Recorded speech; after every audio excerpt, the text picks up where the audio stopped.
So, getting your head around Shoppertainment is still a challenge for European brands and retailers and consumers. How do we define it? What's its value? How do we assess that? I've got a fantastic panel to help me explore this over the next 30 minutes, and hopefully we might have time for some Q&A as well. So, just to introduce myself, I'm Bramwell Johnson. I'm Director of Content at Propeller Group. We're an agency that provides PR, content, and business development services to a range of clients in e-commerce, retail, tech, and MarTech. And I have with me on my panel, the far left, Graham Wilson, Head of Business Development at Sofology. He's worked for brands like Betfair, MasterCard, and AO.com, and he's responsible for online channels and bridging the gap between the online and offline consumer journey. We have Chloe Taylor. She's an entrepreneur, a founder, and a CEO of Earthier.com, an online vegan marketplace for vegan-certified fashion and beauty products. And she's also a social media influencer on TikTok and Instagram. So we've got all the bases covered. And she is, in fact, the winner of the next great entrepreneur competition run on TikTok by the Purposeful Project. So I'm feeling more and more like an underachiever. And finally, by the magic of technology, we have Vita Chang joining us, Head of Content Operations Ecosystem at the global retail online marketplace AliExpress, part of the Alibaba Group. Vita's responsible for running AliExpress's global content ecosystem. AliExpress recently produced a report with Forrester, actually, called Shoppertainment is Landing in Europe, and I'm sure we'll surface a couple of findings from that report as we go through the session. So, that opening reel gave us a flavour of the topic, the collision of live streaming and entertainment and e-commerce and interactive elements, and mainly watched on mobile. It's a rich stew. E-commerce, as we all know, is increasingly competitive as more and more brands and retailers have piled in the last 18 months. No longer is it enough just to build a website anymore. There's got to be new ways of engaging with audiences, battling through for attention, and Shoppertainment is a possible solution to getting traffic and building that customer experience that's going to be the differentiator. The idea is spreading. Westfield is planning a global live stream over 21 different sites with Lady Gaga very shortly, and they're going to stream that from live.westfield.com if you are a little monster and want to watch that. Very recently, IKEA just held a 24-hour online festival with virtual home tours and discussions and live music performances and giveaways and so forth. So it is beginning to arrive. But I'd like to discuss it more with our panel. I'm going to join them on the chair, not the sofa. I'm sorry, Graham. Obviously, it should be sofas. It's as well. It's okay. Yeah. Okay, excellent. Hello, Vita. Thanks for joining us. Oh, hi, everyone. Nice to meet you all here. Hey. Sorry, I just catch a lot of noise. I'm Vita Chang. I lead content operations ecosystem at AliExpress, a global retail online marketplace under Alibaba Group. Thank you for having me in today's panel discussion with Chloe, Graham, and Bramwell. And it's a very pleasure for me to share our Shoppertainment experience with you all. Thank you. Excellent. We will be calling on you shortly, Vita. Don't worry. Right, just to kick off, we've got to try and get some kind of definition of Shoppertainment into play. So, Graham, maybe if I can start with you. How do you define it from your point of view, what it is, what it isn't?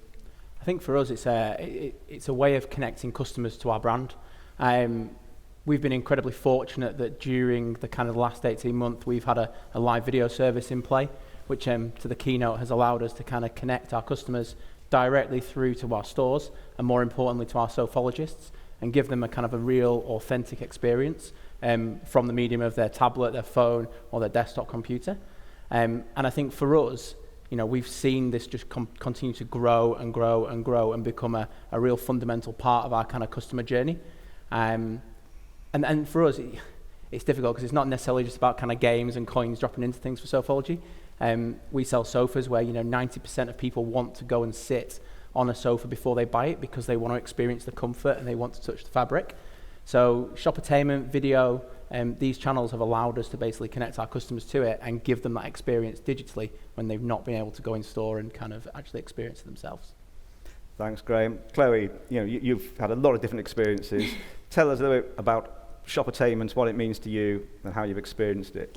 I think for me personally, I've experienced it most through TikTok. I know Sham was talking about it earlier, but being able to go live and speak about all the different points around our business in particular. I know you mentioned earlier about it being vegan, but we're really big on sustainability, and typically speaking, brands aren't very transparent with their supply chain, etc., and aren't able to communicate that very well with their customers. And I think for us, like, this has been something that's been amazing to be able to connect with our customers through that kind of medium and really engage with them and see what they want to do, like for upcoming lines and stuff like that we bring out too.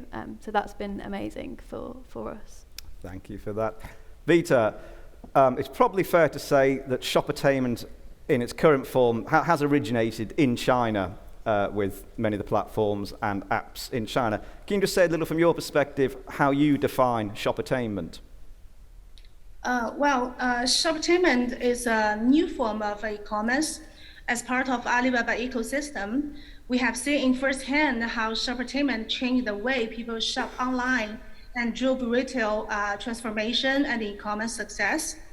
It provides consumers with a more personal, interactive, and engaging shopper experience by offering pictures, videos, interactive games, and live streaming to drive transaction. As you can see from the video clip earlier at AliExpress, we define Shoppertainment in initial types in 4 formats: live streams, short videos, in-app social games, and in-app social features. Yeah. Brilliant, thank you. So we've got a broad level description now of Shoppertainment. So let's dig a little bit more into this. Why do brands and retailers want to invest in this activity? What's the opportunity and the benefit for the retailer and for the consumer? You know, both sides of the equation. I mean, Chloe, you build a marketplace. What is the benefit of doing the live stuff, the live streaming and the live transactions, and what do you think you're bringing to the consumer by doing that? I think, again, going off of what I said in my previous point, it's typically brands that aren't really haven't got like a face to it necessarily. Like, say you've got ASOS or Amazon, for instance, you've not really got Jeff Bezos going on live on TikTok or something like that. Whereas with what we're trying to do, I think by utilising TikTok, that's where we're doing all of our Shoppertainment and going on live and actually speaking to people. You're building up that trust with them. You can be as transparent as you want to be, and you can really drive sales. I know we've personally spoke, but we went live once with our brand, and it just gave us a record month in sales. And I think because consumers are looking at it and like, oh, okay, this is an actual person behind this brand and this is what they're doing, they feel more a part of the community that you're building, and I think that's where the sales come in. Okay, Graham, from your point of view, you've got a lot of in-store estate. Where does Shoppertainment play into that? What are the benefits you've found in the activities you've done so far? So I think to build on the point really about kind of trust and kind of, again, authenticity, I think our goal with our kind of video, whether it's one-to-one or the broadcast kind of capabilities, to connect customers to their nearest store and build relationships with sophologists in store, so that when they go, if they do want to go into one of our showrooms, then they can kind of meet the person that maybe they've seen on the video, or similarly the other way around, if they've been into one of our stores and then they want to confirm something when they get back home, measurements or colours or things like that, they're talking to someone who already knows them and has already kind of dealt with them. So from our point of view, it's about that kind of trust piece. It's about removing friction from the journey. I think we don't have stores on every high street. We have, nearly 50 sophologies around the country. So they're usually about 30 to 40 miles away from pretty much the consumer. So being able to maybe go once instead of having to go 2-3 times, and using video and using other channels like that to kind of plug that gap and kind of, again, bridge the difference between online and offline has really been really powerful. From a brand point of view, it's allowed us to reach new customers. So there are parts, again, as I said, there's parts of the country we don't have a store, but as sort of things like video have become more normalized across kind of e-commerce, it's meant that people who normally wouldn't have engaged with it are now more willing to engage with video channels and use that as a way of shopping and as a way of answering the key questions that they have as part of their sort of the buying journey. So we've kind of seen both sides of the coin there. We've seen kind of the personal aspect in store for people who are engaged with us, and we've also seen it allow us to reach new customers and talk to people who, also different audiences that we wouldn't traditionally have kind of appealed to. So yeah, I think that's probably Okay. Vita, if I can bring you back in, you did this piece of research across 4 European countries, I believe, with Forrester. What did it surface for you in terms of consumer benefits from a brand, a retailer, taking part in Shoppertainment activity, doing the games, interaction, the live shows? What's the benefit from the consumer? At AliExpress, we believe Shoppertainment is the future trend for e-commerce and the retail industry for many good reasons. First, it drives sales conversion. It is a great way to tap into the young generation who love spending their time online. Having the right content for the targeted audience will boost the sales conversion. Second, Shoppertainment helps brands connect with customers in an engaging way. Brands can tailor Shoppertainment activities according to the preference of different customers. When the content is highly personalized, it increases customers' interest and interactions. And the third, Shoppertainment helps shape the image and awareness of brand. Shoppertainment is one of the hottest topics among the young generation. Leveraging the trend and investing in Shoppertainment will gain free publicity. It helps brands look and stay innovation. Thank you. Okay. And if I was a consumer, what would I be looking for what do I want to get then from the experience? Do I want the ability to transact very quickly? Do I want giveaways? What am I coming for? In the sense of what will motivate a consumer to come and watch some activity? I think if we look at kind of what we've done recently with broadcasting, we're very much in the space of we don't want to appear to be QVC with our brand. So we're not, as a brand, we don't do sales, we don't do kind of price cuts, things like that. We're very much a product business. So for us, it's been about how do we appeal to the audiences and drive audiences in when it's a pure kind of like brand awareness and kind of product piece. There's no what's the incentive for the customer to join? And for us, the way we're looking at specifically live broadcasting is in partnerships with people. So we recently did a live broadcast with Paloma Faith. Paloma has launched a range of home furnishings with one of our suppliers, and we've partnered with her on the kind of the upholstery. And we did kind of a live Q&A with Paloma in one of our stores. We partnered with Grazia to kind of host the event, ran some giveaways in terms of tickets. People can get pictures with Paloma, they can ask her questions, they can dig a little bit deeper into kind of her inspiration. And for us, that was the way that we kind of tried to drive people in.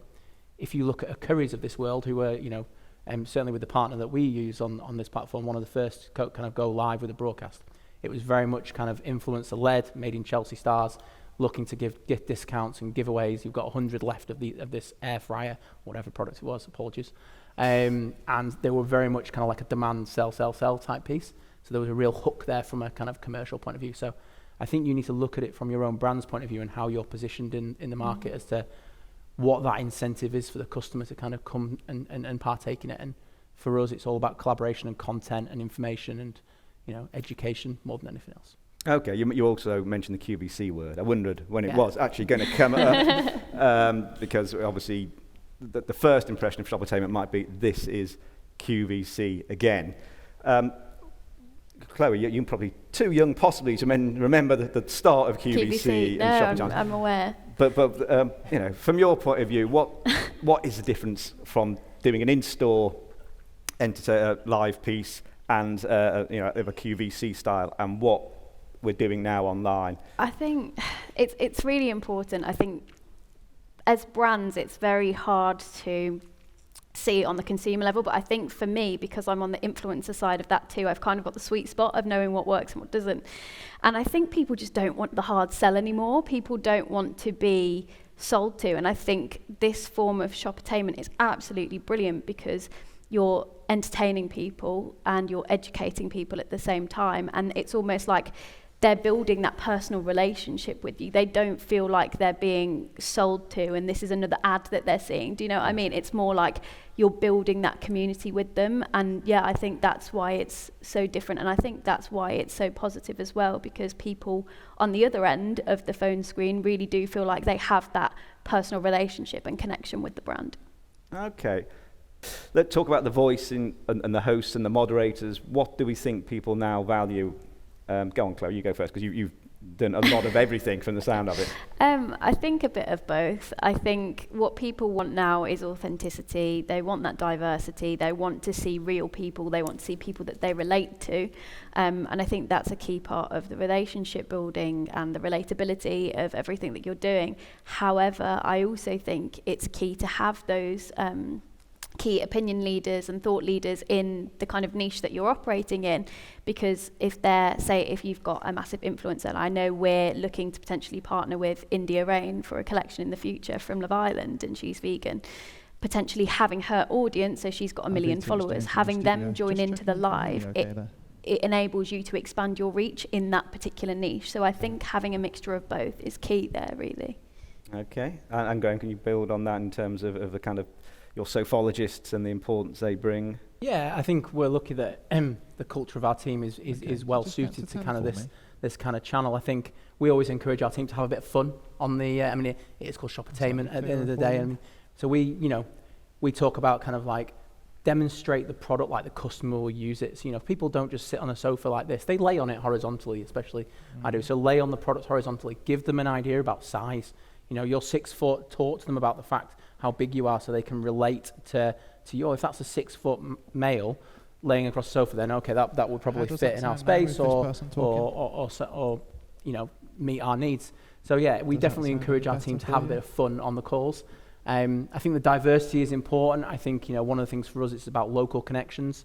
So if you are connecting into Croydon, that the Croydon team are representative of kind of the local area, I think is important to us. But yeah, first and foremost, it's about having fun, connecting to customers, building that relationship, and then it's not about the hard sell. I think, as everyone said, it's just about building trust, and then the customer will then ultimately make that decision, and 9 times out of 10 they'll come on and buy. So yeah. So if you're talking about using staff as brand ambassadors, essentially, 100%, yeah.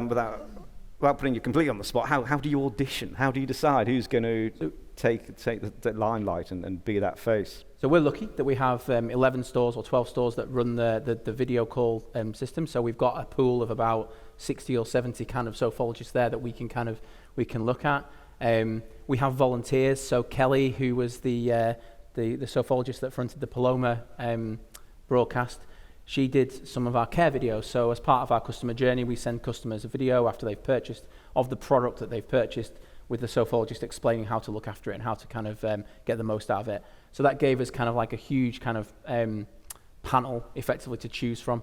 And then obviously we take it from there. We have done practice shoots. So I think with these things, they are live. You can't just stand up and point a camera in someone's face and do it. But from our point of view, we wanted to make sure that we were kind of prepared for technical challenges and things like that. So we did a few kind of like test runs with different people and tried out different tones of voice, different kind of styles, until we kind of settled on the approach that we wanted to take forward. And again, as we do more and more partnerships, we will tweak that, tailor and personalize it to the actual campaign that we're kind of running. Okay, that makes sense. The AliExpress Forrester research did show that 70% of the consumer poll across France and Poland and UK and Spain were interested in shoppertainment. Do you think it is a building wave and more retailers and brands are going to be willing to invest, or is everyone still very cautious? And you're both out in front, you're both kind of forerunners, but what's your general sense out there?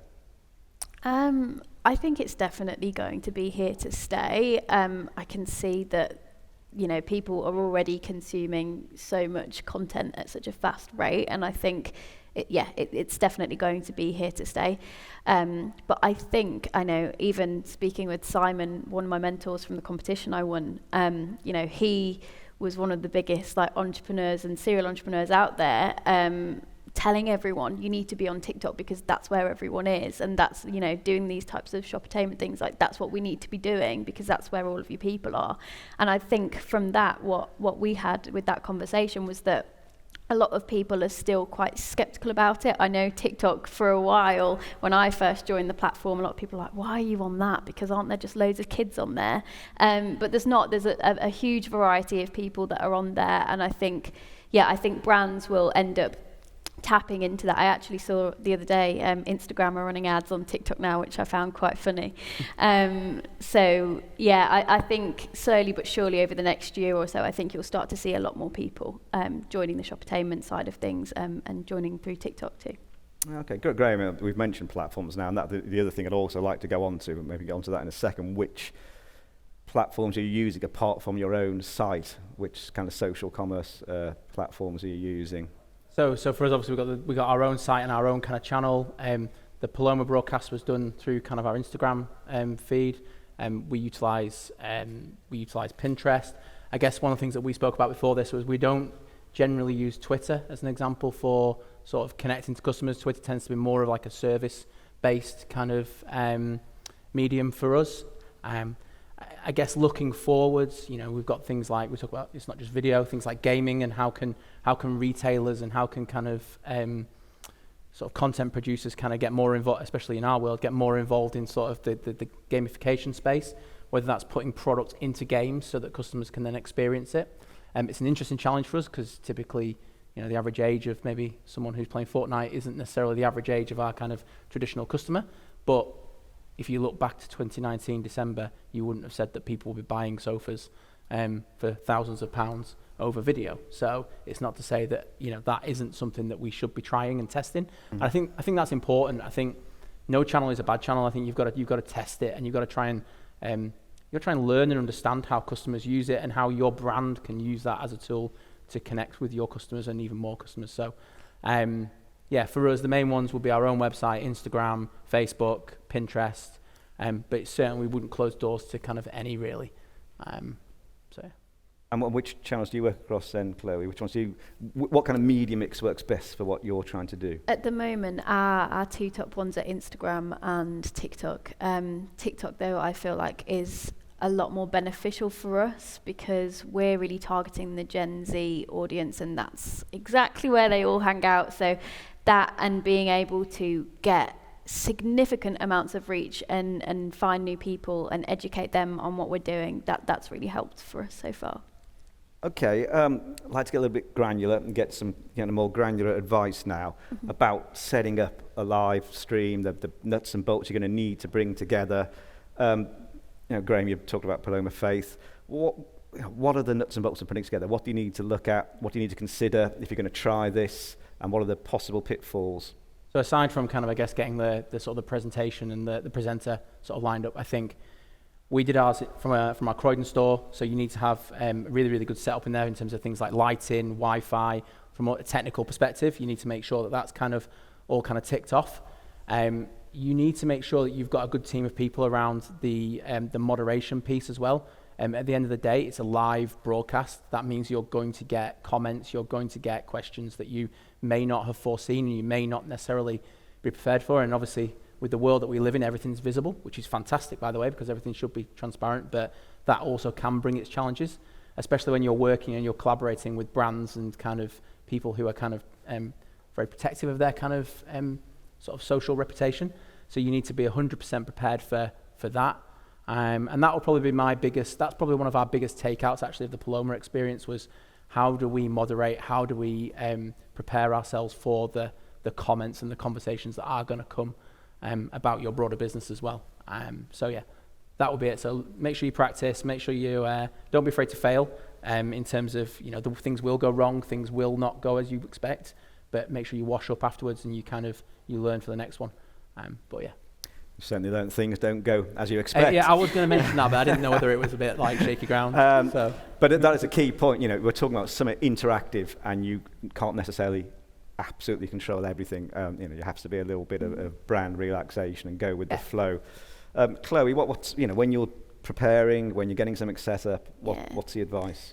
I think just going off of what you've said there as well, I think it's important to have like a good backdrop behind you, to have good lighting, and yeah, definitely have a moderator. But I think for me, the more authentic you are, the better it kind of does. Like for me, I probably wouldn't have a polished speech or whatever ready to go. I would just like talk as and when it comes, and engage with the people that are asking questions. And I think, depending on who you've got running the lives and that kind of thing, like you should be able to talk very openly about the topics that you're talking about, so it should come naturally. And I think that's really important because it just flows across much better. And again, going back to that authenticity piece, I think it comes across then less robotic and a lot more human, and people relate to that. Okay.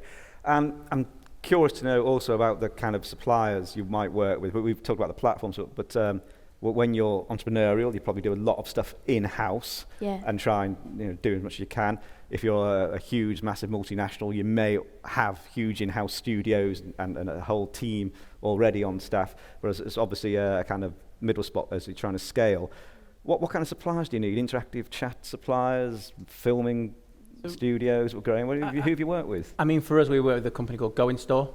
They are a dedicated, they came out of kind of like a one-to-one video platform, but they've now obviously got broadcast capabilities in there as well. So they're a supplier that we use internally. They added the broadcasting feature to it, so that's how we power this. Obviously, we use Instagram as well to kind of to push content live. You don't need a huge amount of kit for this, right? So you can do it with a mobile phone. You don't need to have lights and kind of big cameras kind of pointing at people. And I think, almost a little bit rough and ready kind of builds that authentic feel. We did our broadcast using Android devices, basically on a tripod. Wow. And that was it. So nothing too kind of whiz bang, really. I think that would be my thing. The natural lighting in the store kind of helped because it meant that we didn't have to worry about kind of making sure that was kind of sorted out. But yeah, it was Go In Store with the platform that powered it. Obviously used Instagram for the Paloma piece. But yeah, mainly just an Android phone really, because that's all that it runs off. Okay. Chloe, who have you worked with then, or looking to work with, or might need going forward as we grow? Well, we're a marketplace, so we work with quite a lot of brands, right? And by that I mean we don't do the whole drop shipping from Alibaba or anything like that. We've got brands like Dr. Botanicals on the site, West Barn Co, New Nude. So we're quite lucky really, because when it comes to collaborations and lives, we're able to do a joint live with someone from that team because I've built that relationship with them. And I'm sure as the marketplace grows, there'll be more opportunity for us to do that. So we do drop ship, but with all these bigger brands, like not traditionally like, the cheaper kind of non-sustainable. Can you just quickly define dropship for those who may not know in the audience? Yeah, so drop shipping is essentially where you don't fulfill the order yourself. So the brands that we've got on the site will be fulfilling all of the orders whenever they come through our site. So we're technically like an agent for them, really. But yeah, it just means in terms of collaborations that we've got so much to go off of there, and because of the relationships I've built off of through the brand, we're able to get, Joanne from New Nude to show us the studio or behind the scenes of a photo shoot, or someone else from West Barn Co could take us through the factory and how things are produced. And I think just having all those different areas that can just expand and show that trust and transparency behind the brand. Okay. We're coming to the last kind of 5 minutes or so. Very much value any questions from the audience. I'm just checking now before I continue. Has anyone got a question they'd like to ask? We do have runners with mics. Anyone have a question for Graham or Chloe at this point? Nope. Okay, I'll come back and check later. Great opportunity. So we've got our live feed, we've got the presenters and so forth, we've got the entertainment aspect and the interactive aspect. What about granular nuts and bolts in terms of detail to move on to the next step, to move the journey? Do you need to include delivery dates, shipping times, that kind of stuff, basic information as well when you're doing a live and promoting a product?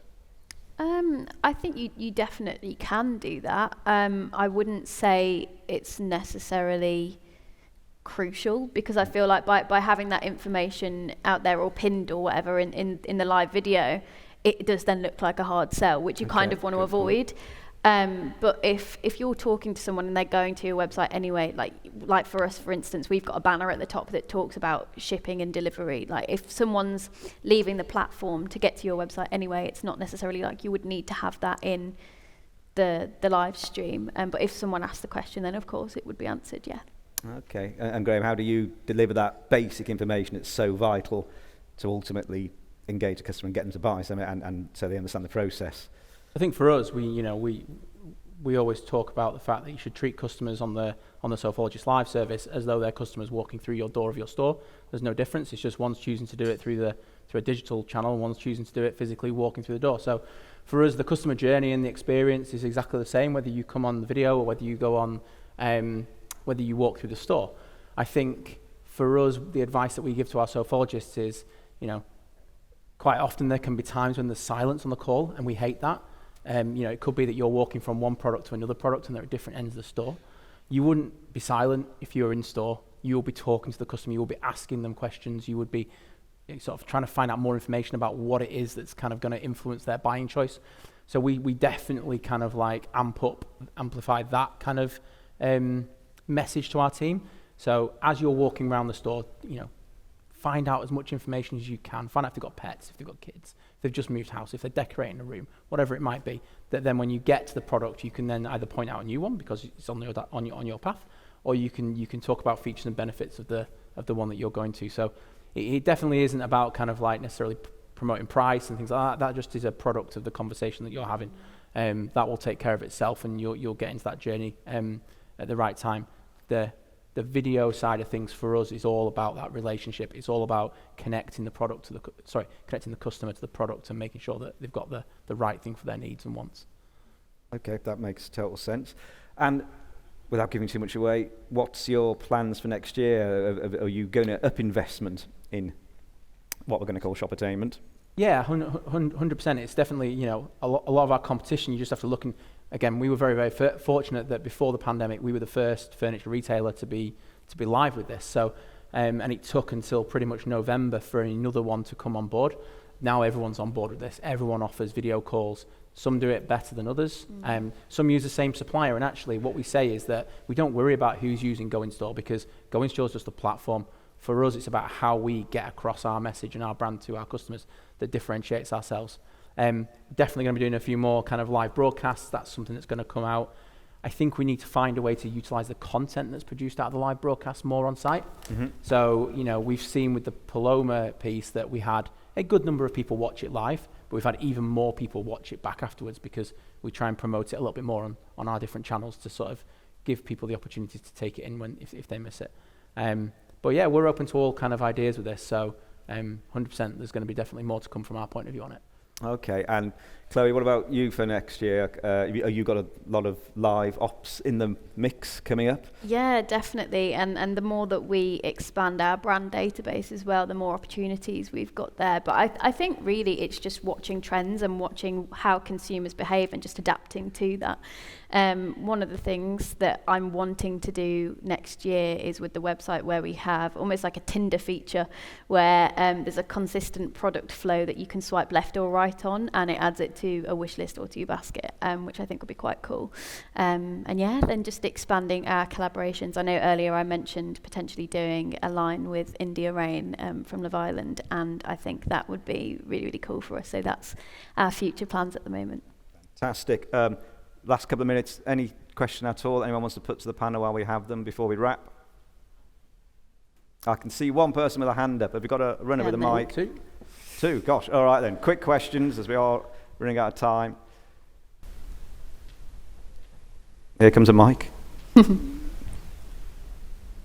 just wondered what the panel's thoughts. Is there a danger of brands siloing themselves with, like Chloe mentioned, that you're obviously advertising to Gen Z, and that's amazing, that's on TikTok, but I'm sure you also want to sell to other generations as well, who are perhaps not on TikTok. Is there a danger that your brand may not be across everyone?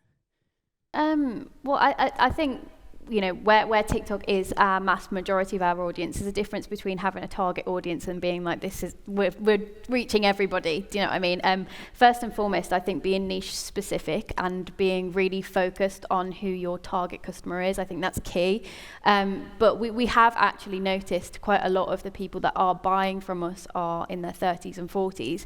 And so looking into doing Facebook Lives as well, that could potentially be something that we also do, knowing that we've got this kind of data. So as the data comes in, I think we just look at who our audiences are and adapt and find where they are too. You got anything to say about audiences and changing, or do you know who your audience is and you're sticking? Yeah, I think for us, the main channel that we have is our website and the platform there. We've definitely seen a shift in kind of the demographic that use the service, where previously it may have been a younger kind of what we would refer to as more lively, lifestyle, elegant, eclectic kind of type customer, to actually now, and I think this is because it has become more kind of commonplace across other retailers and become more normalized, that we now see kind of, you know, the older generation as well, not afraid to kind of interact with video too. So from our point of view, our main channel is our website. I think it's a fair question though, in terms of broadening out the appeal of it. But yeah, we've definitely seen a shift in terms of from when we launched to where we are now in terms of uptake and usage and kind of the people that are using it.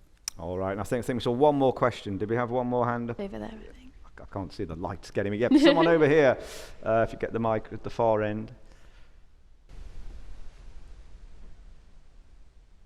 You kind of already just answered it there. It was more about customer segmentation and whether it was just Gen Z that kind of used this channel or not.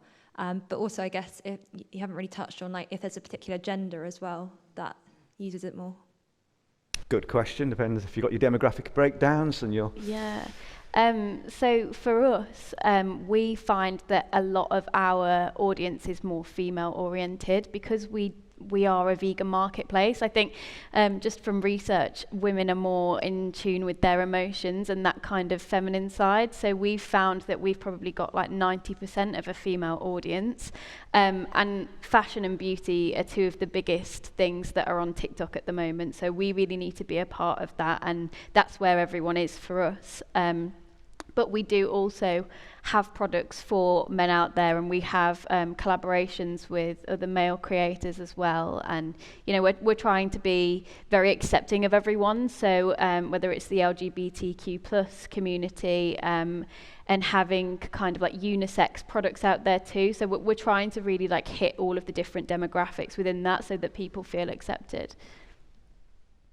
You want to take that on, Graham? Yeah, I think for us, we see a complete mix of people of kind of sexes kind of using this. We also see a lot of kind of couples and kind of partners kind of using it at the same time.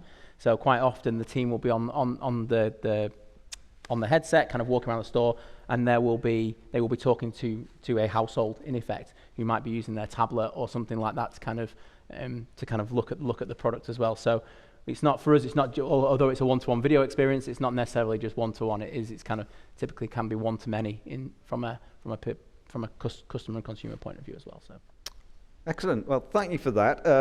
Thanks so much to my panel, Chloe, Graham, and Vita, for explaining a bit more about Shoppertainment, how they're using it. I hope everyone's interest has been piqued. Hope to see some interesting trials and experiments over the next year in this kind of new world of live streaming, e-commerce, interactivity. But thank you very much for your attention.